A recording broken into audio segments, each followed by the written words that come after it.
Thank you, Mr. Speaker. I rise today to speak at second reading of Bill C-16, an act to amend certain acts in relation to criminal and correctional matters, child protector, gender-based violence, delays, and other measures.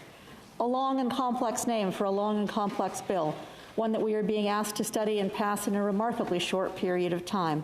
And that is most unfortunate because the constitutional issues raised by Bill C-16 deserve serious and profound study. While the bill has been marketed as creating a new offense of femicide, especially to deal with the murder of women, C-16 doesn't actually do that. Although the bill uses the word femicide in one of its headings, it never defines the term and never actually establishes femicide as a new criminal code offense. Instead, the bill creates several new categories of constructive first-degree murder. If a murder is committed against an intimate partner where there's been a history of coercive or controlling conduct, if a murder is committed in the context of sexual violence, if a murder is committed in the context of human trafficking, or if a murder is motivated by hate on the basis of race, religion, ethnic identity, sexual orientation, gender expression, age, or disability, it automatically becomes a first-degree murder. It doesn't matter if the murder was not premeditated, that it was not planned with malice aforethought. Such homicides, even if they happen in the heat of the moment, would be charged and prosecuted as first-degree murder. Those found guilty would be sentenced to life in prison with no prospect of parole for 25 years. And let it be noted, this wouldn't just apply when women are killed by male partners. Despite the use of the word femicide in the heading, these new provisions would also apply to women who kill their male partners and to murders within same-sex relationships. They would also apply to murders of men when the act is motivated by hate. Now, constructive first-degree murder is not a new idea. We have long treated the murder of a police officer or a corrections officer as first-degree murder, what used to be called capital murder, to signal our denunciation of such crimes. Indeed, the last Canadian to be hanged in this country, a burglar named Ronald Turpin, had committed just that kind of murder. Later, the criminal code was amended to add other homicides to the automatic first-degree murder category, including murder committed in the course of a hijacking or a sexual assault or in relation to organized crime. With Bill C-16, however, we are adding many more types of homicide to this special category. To be certain, the murder of an intimate partner or a murder motivated by racial hate or homophobia or misogyny, these are serious crimes, well worthy of denunciation. But there are real questions of proportionality that arise when we take crimes that are often crimes of passion and redefine them as automatic first-degree murders, the kinds of killing we deem most morally blameworthy. C-16 doesn't elevate all homicides of intimate partners to first-degree murder. A manslaughter charge still remains an option open to the Crown. That is absolutely true. But even then, I have concerns. In light of all the impassioned rhetoric around femicide, how much pressure might Crown prosecutors feel to prosecute all intimate partner homicides, many of which are more akin to manslaughter, as murders instead? There's another separate, albeit related concern, one raised by many of the witnesses we've heard in our pre-study, and one raised by Senator Pate this evening. Witnesses raised serious concerns that women who kill their husbands and boyfriends not in immediate self-defense, but in response to years of physical, mental, or financial abuse could end up charged and sentenced for the very first-degree murders that this act imagines to protect women, especially if the Crown argues that they were the ones who were coercing and controlling their intimate partners. Many witnesses also shared concerns that women, especially Indigenous and Black women, would feel especially pressured to plead guilty to manslaughter, even when they might have a legitimate defense, for fear of being convicted of first-degree murder at trial.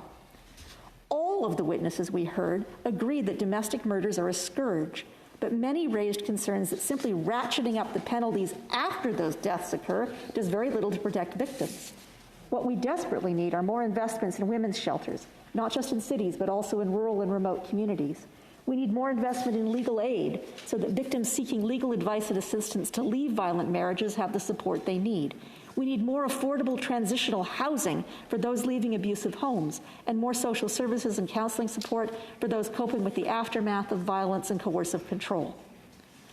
A second very concerning part of the bill is its restoration of a number of mandatory minimum sentencing regimes that have already been struck down by the Supreme Court, most recently last October in the Seneville decision, when the court struck down the mandatory minimum sentence for possession of child pornography.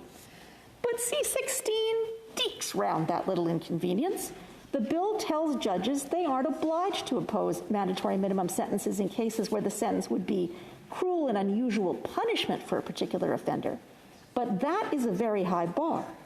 In Canada, punishment is generally considered cruel and unusual only if it is grossly disproportionate, so severe and excessive that the average Canadian would find it abhorrent, intolerable, and an outrage to standards of decency.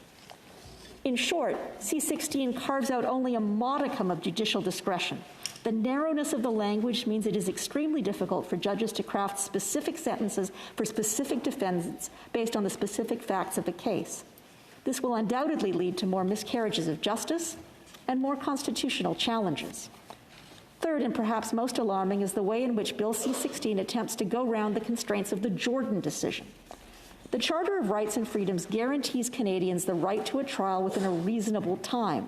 And in 2016, the Supreme Court, frustrated by cases where the accused were kept in remand for unreasonable periods, awaiting their day in court, established a time limit of 18 months to get an accused to trial in a provincial court and a 30-month limit for more serious crimes in a superior federal court, with exceptions and exemptions for certain cases, including those of unusual complexity.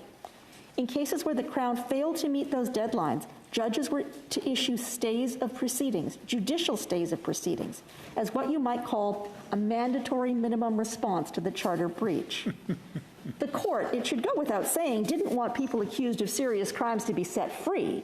It meant for Jordan to send a clear signal to provincial and federal governments to invest more in the criminal court system, to build more courtrooms, appoint more judges, hire more Crown prosecutors, provide better funding for legal aid, and invest money in other parts of the criminal justice system to make things go faster. But whatever successive federal and provincial governments have done, it hasn't been enough.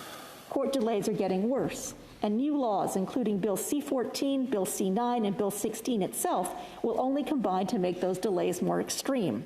Rather than taking the clear message of the Jordan decision seriously, C-16 contains a collection of workarounds, timeouts, and clock stoppages that will allow Crown prosecutors to avoid running up against Jordan deadlines. The bill also tells judges to use judicial stays only in extreme measures as a last resort, without providing any other options. Obviously, we don't want serious cases being stayed and thrown out and seriously dangerous people to walk away free. But we can't just hold people in remand awaiting trial for absurd periods because we have failed to make the necessary investments. Just 2 weeks ago, when the court released reasons in the Verbanek decision, the Supreme Court justices yet again laid out the duty of governments to fix the problem. I'll quote from Verbanek, and these are the words of the Chief Justice. "The right to trial within a reasonable time is more than a right to the Crown's best efforts. If the Crown cannot, by making reasonable efforts, bring cases to trial within a reasonable time, then the state must step in and increase funding to the justice system. Ultimately, the Charter prevents laying the burdens of underfunded courts and Crown offices at the feet of the accused." My colleagues, we have a crisis in this country. The public has lost confidence in the capacity of the justice system to do its job. Part of this can be attributed to populist tough-on-crime rhetoric, and canny politicians of all stripes weaponize that fear as craven political strategy. But our police services don't just need new crimes to enforce. They need the training and support to deal with domestic violence cases, with hate crimes, with the interrelated crises of mental health and addiction. As part of our hearings on Bills C-14 and C-16, we also heard from the organizations representing Crown prosecutors from Ontario and British Columbia. These are the people whose whole job it is to be tough on crime. Yet they repeatedly warned us, emphatically, that C-14 and C-16 will make trial delays far worse.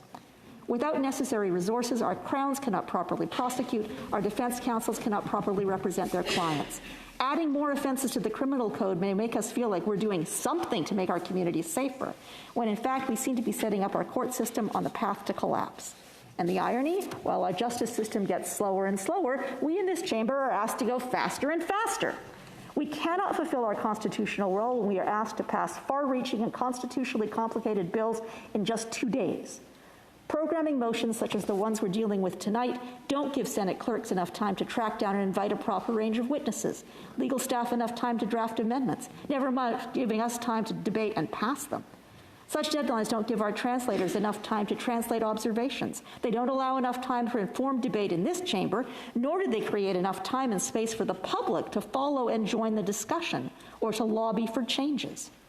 Sober second thought, increasingly we are being asked to pass legislation without time for thought at all, not because of authentic urgency, but because delays in the other place, not of our making, have forced us to race to meet arbitrary deadlines. In the case of Bill C-16, we only just began second reading debate tonight, yet we've been instructed to conclude clause-by-clause consideration of this bill tomorrow. We start at 9 a.m.